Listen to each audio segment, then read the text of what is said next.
Welcome to episode 317 of the Stuck Mic AvCast. I have a really special guest with me today. You know, every aviator has struggles in training, whether you're a fighter pilot or a student pilot. Many times our struggles are with confidence in ourselves. Today I have someone who will help you realize success in your aviation journey. And that is Tammy Bartlett, and who's a fighter pilot and actually has some amazing courses out there to help you achieve your aviation goals. But before we get started, I have to have a quick sponsorship message here that I am so excited about because it helps so many people move forward with their aviation goals through scholarships. And through Strummer Law, our partner, they're giving away 100 of those scholarships guides. And Strummer Law LLC, you can find that at www.strummerlaw.com, are giving away 100 of those scholarships guides by using that coupon code Strummer Law. I know a lot of people come to this episode or our episodes in general just to hear about that free guide. You know what you can do if you want to give away a free guide to someone? Just tell them to go to aviationcareerspodcast.com/payitforward or go to stuckmicavcast.com and click on Pay It Forward on the right side. But the folks at Strummer Law, at the law offices of Robert M. Strummer LLC, they handle various aviation matters, including FAA safety investigations and pilot medical certification. You can find them at www.strummerlaw.com. And please thank them for that free scholarship guide that you gave away, or that they gave away for you. And there's so many people that have come forth, especially at Sun and Fun. I do want to say thanks to all those folks that came by to say hi at Sun and Fun, and even those people that reached out to us virtually. We had such a blast there meeting up with you and all the other folks there. Don't forget, you can listen to the interviews all year long because the hosts of Stuck Mic AvCast, we volunteer at Sun and Fun Radio, and you can listen live at liveatc.net/SNF all year long to all those interviews. They did a wonderful job this year, so hats off to them. Again, if you're somebody who's struggling with confidence issues in your aviation journey, whether you're a student pilot, you could be a fighter pilot, you could be somebody who's working at the airlines, I have someone here that actually is going to be a huge help for you, and that's Tammy Bartlett. Tammy, welcome to the show. Thank you. Thank you for having me. You know, this is so awesome having you on. You're somebody that actually inspires so many different people. It's something we try to do here with the Stuck Mic AvCast because we're about learning to fly, living to fly, and loving to fly. And there's somebody who is so prevalent in this industry that actually espouses those things, and that's you, Tammy. And I think it's amazing what you've done, but more importantly, I think it's amazing what you're doing for the future of aviation. So with that said, Tammy, tell us a little bit about your story and what how you got passionate about aviation. It's an interesting story. I definitely am not one of those children grew up watching planes thinking, I can't wait until I fly. And what happened is when I was in high school, I decided that I wanted to join the military. And so I did some research and decided I want to go Air Force ROTC. And when I walked into the building to get some information, one of the first questions they asked me, which totally makes sense, but I wasn't even expecting it because I was just wanting to serve my country.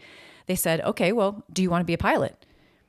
And that was literally the first time I'd ever even considered it because I didn't grow up around aviation. I didn't know any pilots. I hadn't even thought about it. And it took me about 3 seconds, and I thought, absolutely, I definitely want to do that. That sounds amazing. And the journey began. So I went through Air Force ROTC. I did end up getting a pilot slot. I went to pilot training at Laughlin Air Force Base in Del Rio, Texas. And my first assignment was as a T-37 instructor pilot. And that was not exactly my first choice because I had gone through the fighter track and I wanted my fighter, but it was the best job for me because that's where I learned that I love teaching, and I loved specifically teaching in aviation. And I learned so much and had so much fun. And then after I did that for 3 years, I moved on to fly the A-10 Warthog.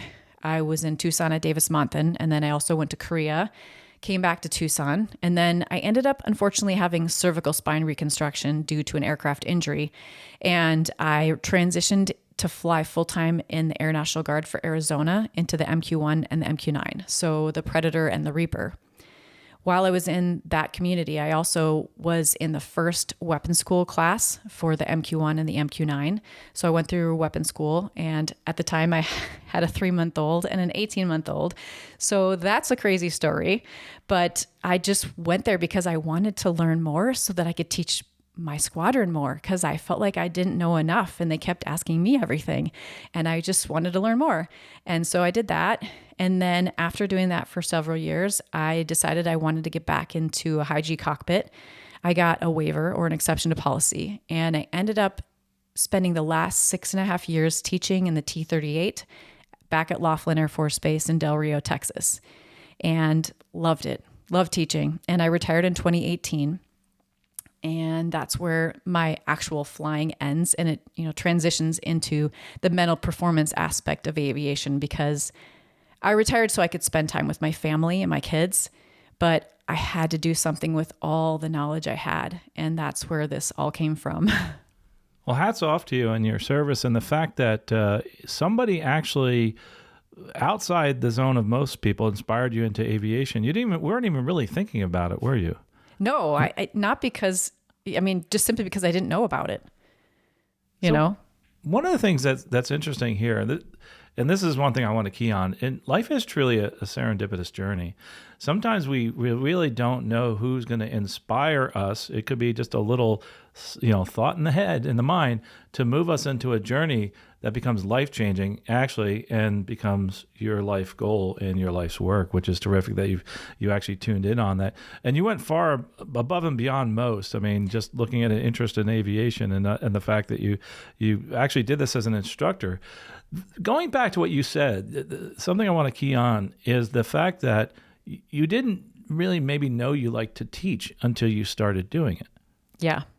And so that is something I think that's key that we look at throughout your journey and a lot of people's journeys. Sometimes we really don't know what we'll be good at or what might really be the thing that is our passion until we actually try it out. But sometimes we have a lot of fears, I find, in actually trying something new out. Like when someone mentioned aviation to you, you weren't even thinking about that. Did you have any preconceived notions about what the whole environment of aviation was, and then compare it to what it actually is now? I really didn't. And I think that if I had more knowledge about it, I might have been more hesitant. But I think just being a little bit naive and young, 18, just ready to go after life, I just went for it. And it's interesting because had I known some of the things I was going to go through, I might have been like, well, maybe I don't want to do that. But we can do hard things, and sometimes not knowing all the details about what we're going to encounter is better. Absolutely. So when you go through this training process, and I know that people that are listening to us now, maybe you're a student pilot trying to get your single engine license. That can be the most important, the most strenuous, and the most challenging thing in your life right now. What can you bring to someone like that, someone who's sitting here and wondering, gosh, I'm having this struggle with just becoming a private pilot. How can I resonate with that person? Well, we all encounter struggles along our journey. And I think one of the biggest things that when I taught at pilot training was very helpful to the students there was to explain to them that aviation is challenging, and you may be someone who has never experienced failure before. You will experience failure in aviation, and it's okay. You just need to pick yourself up and keep going and develop a mindset of curiosity about the failure and what you can learn from it, instead of beating yourself up about the failure and thinking that you're not good enough to do this. Because too many people get in the mindset of, oh, maybe this isn't for me. Maybe I can't do this. It's hard. You should feel like that. And it's the mindset of getting over that will make you a great pilot. So we all are reflecting right now on, say, a failure that we've had. And we have all had them in life. And let's specifically talk about our aviation journey. And sometimes we look back and focus on the negative of that. Well, how do we overcome those negative thoughts so that we can move forward in our journey in aviation? Curiosity is the key. When you have a failure, you really need to take the time to dig out, what went wrong. And it's usually not the first thing you think it is. So why did that happen? And people say, why did I have that failure? And they have a thought come to mind and then they stop. That initial thought needs to be dug out even more. Because what most people do is they take their failure and they carry it around in a bowl And they're like, ooh, look at this. I can't believe I did this. Isn't this disgusting? When it really needs to be more of a strainer. You need to strain everything through, find the gem that's in there and go, oh, because I did this, I learned this and I will never do that again. And that could save me in the next flight that I fly on. And that's what you need to do. Develop that mindset of curiosity. Let go of the ego that comes with failing and the negative stuff, and find the gem that you can take forward and release that. Just release the negativity, because you can't carry it around. It's really bad for you.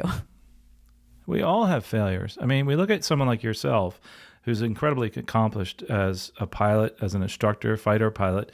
And we say, gosh, I don't think I could ever achieve that level of performance. But you can, and you can do that through training and coaching.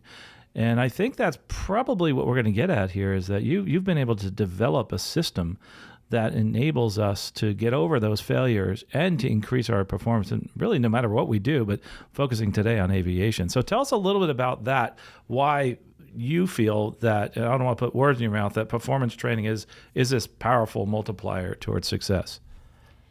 Well, what happened for me is that when I first retired, I went into professional speaking, and I developed a keynote around perseverance. Well, you can't talk about perseverance and how you persevered. And, it wasn't, the idea is not to share stories about me and what I've done, but to make an impact on the audience, because speaking is all about the audience and not about me. I mean, it's nice to have those fun stories, but the idea is, how can I change the thinking of the audience? Well, I can't change the thinking of the audience if I can't share with them what exactly I did to persevere. So I basically had to do a lot of reverse engineering on how did I do all of these things.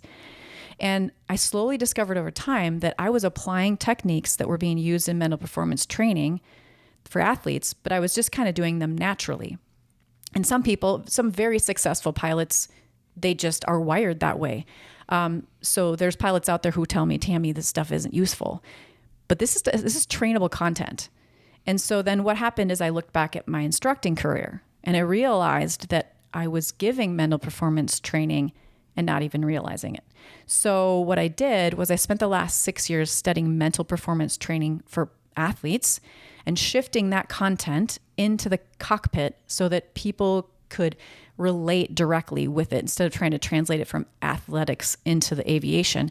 And I created a course, because I think that it's important that people understand that a lot of times when I was instructing, I learned that stick and rudder instruction is obviously extremely important. That's what we're teaching. But more often than not, the problem was inside of their own mind. And I needed to get through that first. And that was what made the most positive impact on people's trajectory. And I think their goals really, and on that successful path, more so than being able to teach them how to do a really good stall or grease on a landing. Because one of the things I like to say in my business when it comes to the mental performance training is, you can't just pull over on a cloud. You really can't. So how do you control your mind?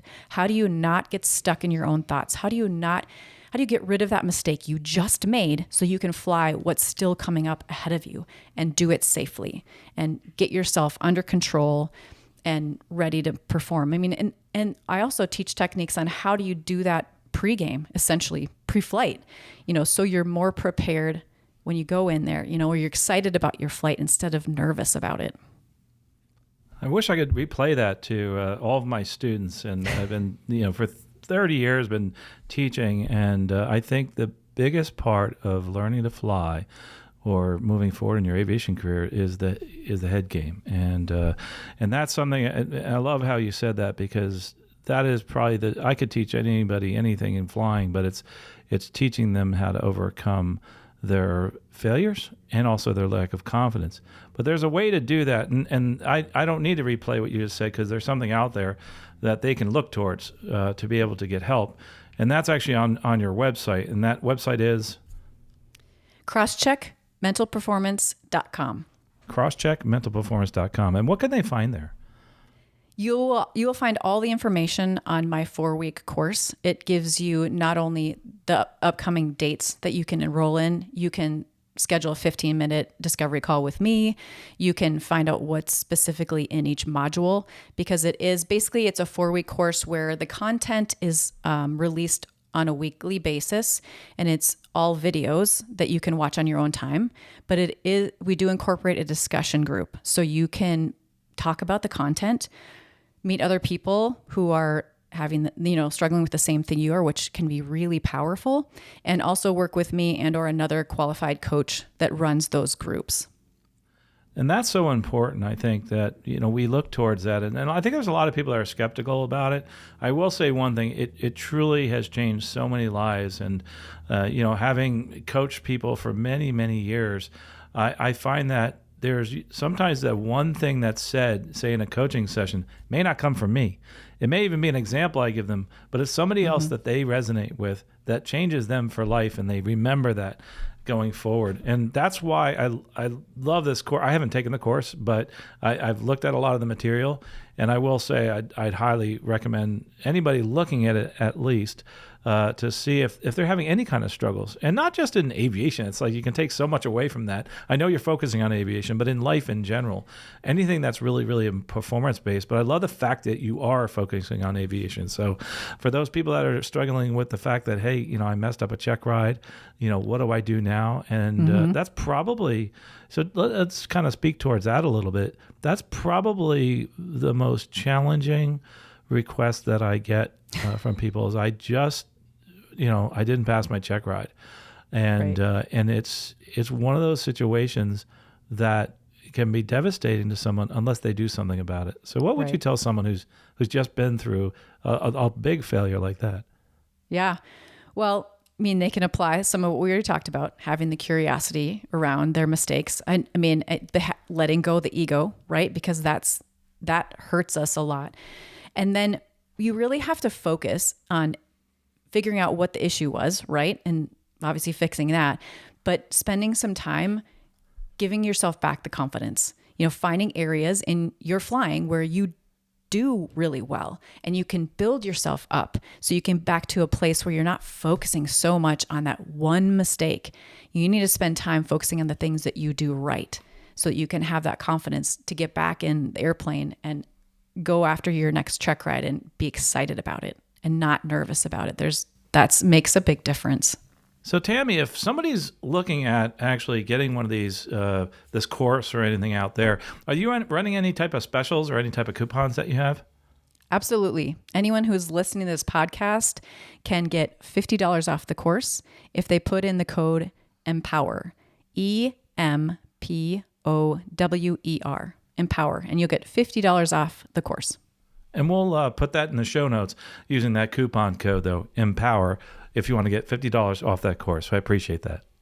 Let's kind of pivot a little bit here and talk about some of your challenges. And we have a lot of listeners, co-hosts that are females getting into this aviation journey.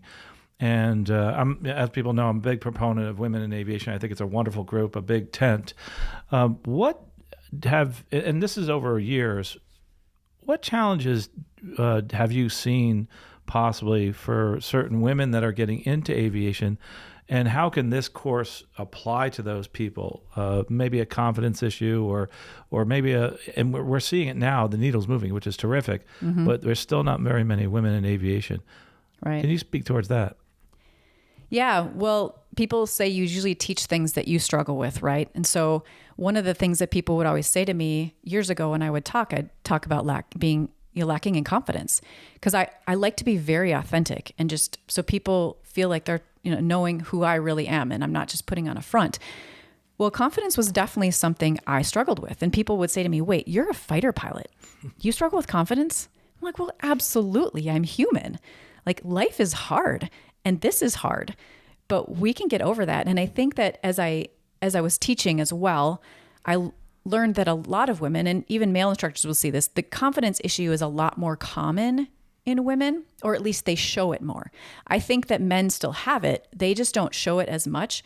And for me, I can't speak to all the women out there, but I will say for me that came about. There's a story I can tell. When I was in Korea And the weapons officer, the lead instructor, walked into the vault where we were studying classified content in this secure room. He throws a question out there, and I immediately knew the answer. But I paused to make sure, like I like to see it in the book. Like, where is that? Do I have it for sure? In the meantime, somebody else spit out an answer, and it was not right. And I looked at him, and I was like, that's not right. But then I paused for a minute. I thought, you know what? If I hadn't known the answer, I would have no idea that he just spit out the wrong answer because he said it so confidently. And even though I knew this, intellectually I understood that we were supposed to project confidence and be confident with our answers. It wasn't until I learned why I struggled with it that I was able to get over it. And it was hard. And the reason was because that if I said an answer that I didn't feel I was 100% confident in, I felt like I was lying. And I can't stand lying. So I intentionally made an effort that going forward from that point, that if at any point, somebody asked me a question in a flight brief or something, and I thought I knew, like something popped into my mind, even if I wasn't sure, that I was going to answer confidently. And it felt really awkward, but I did it. And I'd spit some number out that I'm sure this is not right. And it was amazing. Our brains are incredible. 90% of the time, I would say it was right. And I thought, man, it was all me just trying to be honest. But if I put myself in the instructor's position and I ask a question, the person goes, well, I think that it's blah, blah, blah. Oh, you're like, no, just answer. So I get, I could see it, but I had to give myself a way to get over my specific challenge. And what I'm getting at is I think a lot of women have that too, where they feel like they're being dishonest if they're like, they answer boldly and it's not, not really how they feel. So. Right. So as far as the women in aviation, have you seen much change over the years that you've been in this? Are you seeing more and more people come up to you and say, hey, if you can do it, I can too? Interesting question. Because when I was teaching at pilot training at the end of my career, it was at the same base that I started at. And I remember it was my husband who said I should go into professional speaking. And when he told me that, I thought, are you kidding me? That makes me a little nauseous. That's a big ask. And thought it seemed a little egotistical to be up on the stage. When I actually learned over time, I got to the point where I was like, you know what? Too many of us are just quietly going off into the night and we don't share our stories. And then people have to blaze a new trail. That's a disservice. So, and what I'm getting is pilot training looked the same. There was still about the same number of women. They were still acting kind of the same. And they were still coming up to me and saying, well, I can't be a fighter pilot because I want to have kids. And I'm like, what? I have 3 kids. I'm not going to say it's easy, but it's possible. You can do it. So that's a little bit of the reason I started Athena's Voice. It's a speaking business featuring female military pilots because I believe that we need to get more stories out there. We need to get people to see. It's the whole idea that, I didn't become a pilot because I didn't know any. Let's get more people out there showing that, women can do this too. And you can have a family and you can do this. You're not going to be able to be June Cleaver as a mom, right? Nobody can really do that, right? I know a lot of people probably don't know who that is, but hey, we can't be that, perfect little baking cookies every day, show up at every event mom. But you got to define what parenting or motherhood looks like to you and combine that with your career objectives and make sure your kids are cared for and loved. Sorry, we get into the mom thing here. Yeah, no, that's terrific because that's the biggest challenge. I hear that many times when I'm helping people, but I want to be a mom. I don't know if I can do this. And you can. You can. It's just, and it's someone like you who's actually done it that can mentor them and say, hey, listen, look at what I've done. Well, not just you. And that's what's important whenever you're teaching or coaching is you got to hear other voices. And I think that's, correct me if I'm wrong, the reason you started this Athena's Voice. And why is the name Athena's Voice, by the way? Well, Athena is the goddess of wisdom and war and voice speaking. So we combined the two and went from there. That's awesome. So who can we see on there as far as the speakers, like from what types of backgrounds? Oh, they're all female military aviators, currently all Air Force, and we're not expanding right now. The goal was to have all ranks, all services, but it's too much. So we're sticking with aviators. Most of them are female fighter pilots. We have Thunderbirds on there. Heather Penny's on there, if you know her story. there, yeah, you just got to go to the website, athenasvoiceusa.com. You can click on speakers and you can see everyone. There's 10. And Sharon Presler, the first female F-16 pilot. I mean, and it's funny because you could hire all of us to speak and our speeches will all be different. Yeah, absolutely. I think that's, and I found inspiration from just hearing the intros from YouTube on some of those speeches. And so definitely take a look at athenasvoiceusa.com, where you can find out more about the speakers and their inspirational stories. Hats off to you for doing that. My goal in life, and I hope yours is the same, is to get more people of all different backgrounds involved in aviation, because I think it really truly changes them. And as an individual, you're not really flying now, but it still has impacted your life tremendously. And this might be a tough question, but what do you think is the biggest impact aviation has had on your life? Oh, that's a good one.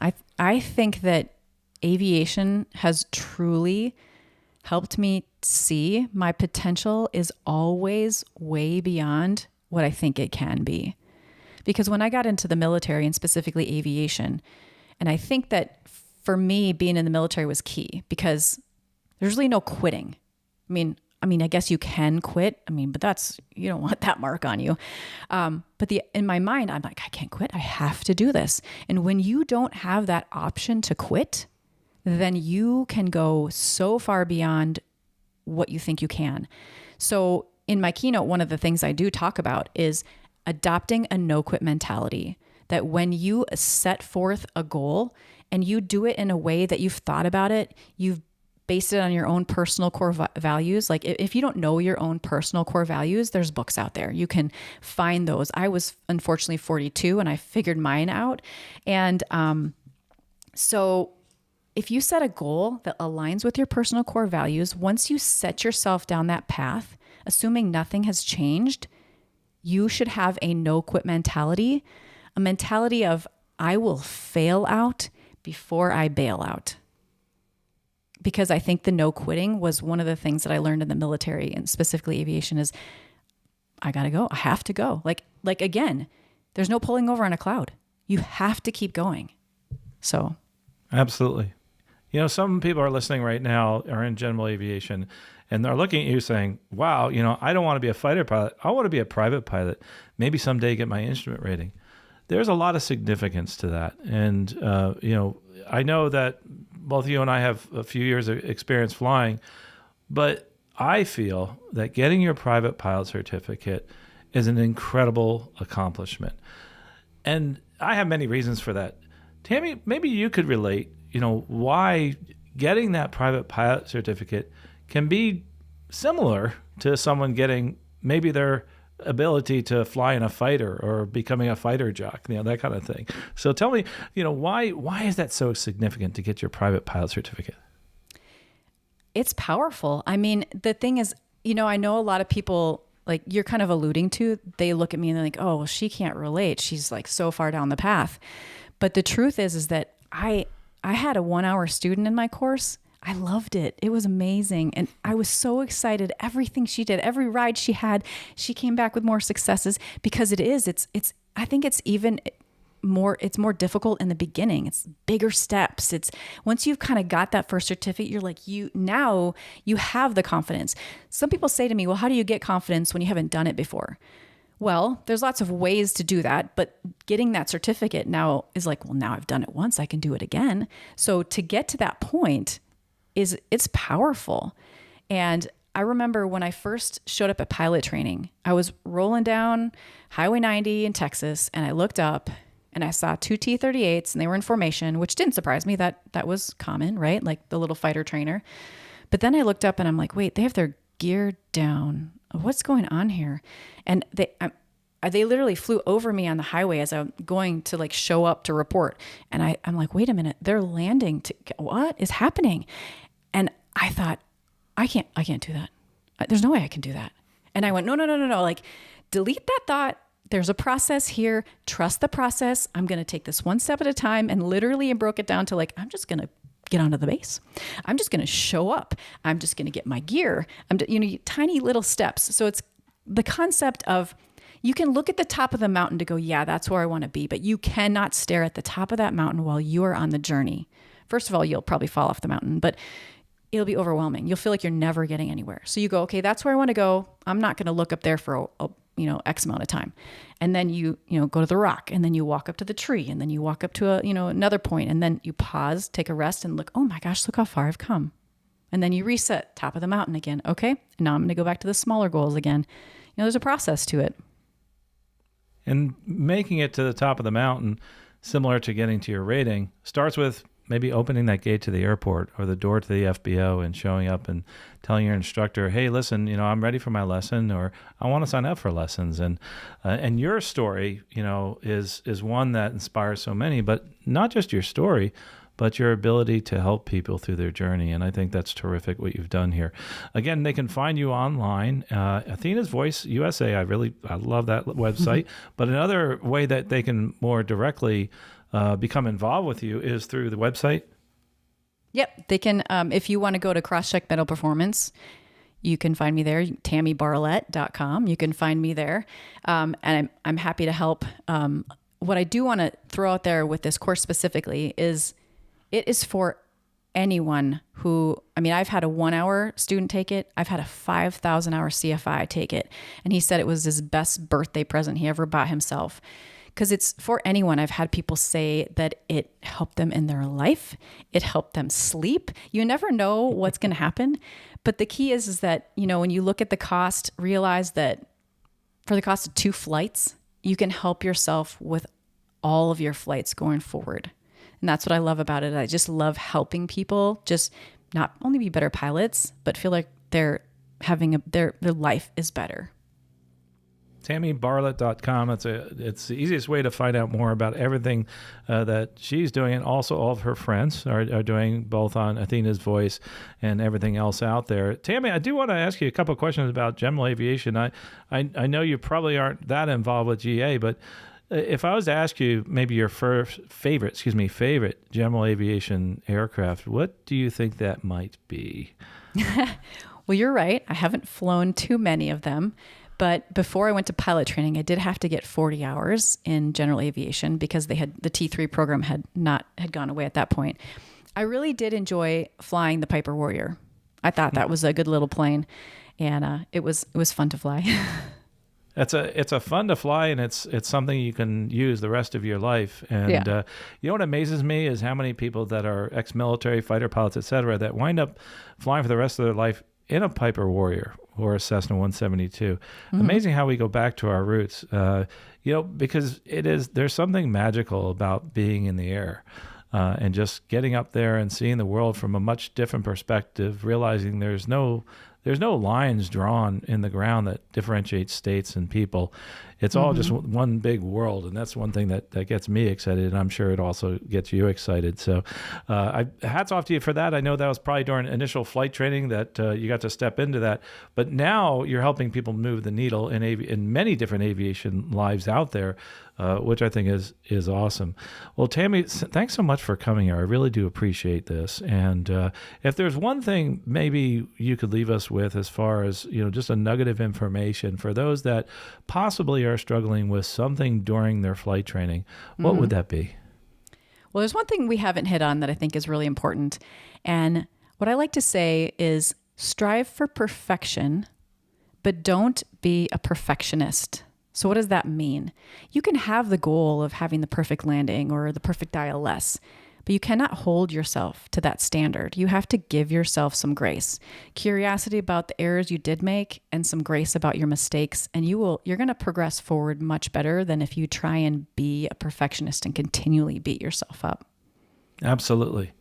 Tammy, again, thanks so much for coming here. And we'd love to have you on again. If there's questions, stuckmikeavcast@gmail.com. We'll send them over to Tammy. Go check out her website there, tammybartlett.com. By the way, we'll have all the links down below. You truly are inspiring, and I love to hear all the voices in aviation, especially yours. Thanks for being here. Thanks for having me. If you're somebody that's struggling in aviation, with confidence, TammyBartlett.com. She'll be a big help to you. If you want to hear stories, one of the websites I really, really love is Athena's Voice, the Athena's Voice USA.com. But sometimes we struggle with trying to find funds for our aviation education. And no matter what level you're at, we have something that can help, and that's that scholarships guide that we have. It's only $10 for 1 year access, and we update it every month. And one of the coolest things that's happened is so many people want to pay it forward and give you a scholarships guide. And our sponsor of this episode, Strumer Law, they actually are giving away a scholarships guide by using that coupon code Strumer Law. And the law offices of Robert M. Strumer, LLC, they handle various aviation matters, including FAA and accident investigations, pilot medical certification, and more. You can find them at www.strumerlaw.com. And if you want to know how you can pay it forward, go to stuckmikeavcast.com/payitforward. You can learn more about how just $1 can make a difference, because what we do is every time we raise $10, we give away a scholarships guide by using that coupon code payitforward. Well, folks, I think it's really important for us during our journey to build confidence in our aviation life. And by looking at TammyBartlett.com or looking internally right now and watching some of those videos, I think that'll help you tremendously. But most importantly, I think that when you're done with this video, the audio, whatever it may be, is to try to take steps today to move forward in your aviation life. And that's my challenge to you. Whether it's looking at Tammy's videos, maybe signing up for the course, maybe looking at the other things, Athena's VoiceUSA.com. No matter what it is, take one step today to move forward in your aviation journey. Well, we'll talk to you next episode. Safe flying out there.